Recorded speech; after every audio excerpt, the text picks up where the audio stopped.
এটা কিন্তু বলতেছে ওনাকে দুজনকে ঘুম করে আজ ওনাদের কোনো খোঁজখবর পাই নাই। আমরা শুনি আয়নাগর, এখন প্রত্যেকে দেখতেছি যে আয়নাগর। এখন আমাদের লোকে কই নিয়ে রাখছে, এখন এটা খোঁজ পাওয়া যায়নি। মানুষের হাত পাওয়া গেছে। দেখতে পাচ্ছেন আপনি কোথা থেকে এসেছেন বা এখানে যে আয়নাঘর বলা হয়েছে এটার মধ্যে দেখেই আসলে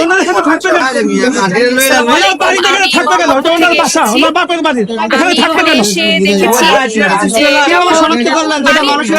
এটা মানুষের না। গেঞ্জি উঠানো হয়েছে এই মাত্র গেঞ্জিটা নাইলনের ছিল। উনি আসলে দাবি করতেছে যে এটা মানুষের হাড় পাওয়া গেছে।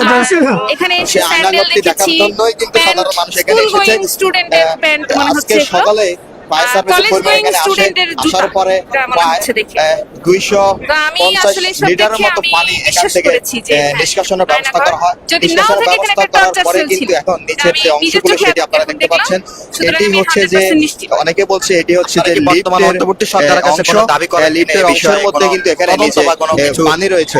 তবে কেউ কেউ বলছে এখানে আমি দেশের কিছু একজন হাড় পাওয়া সচেতন সাধারণ নাগরিক হিসেবে এবং একজন শিক্ষক হিসেবে আমি অন্তর্বর্তীকালীন সরকারের কাছে আবেদন জানাচ্ছি যে এইখানে অবিলম্বে একটা মসজিদ এবং একটা এতিমখানা নির্মাণ করা হোক।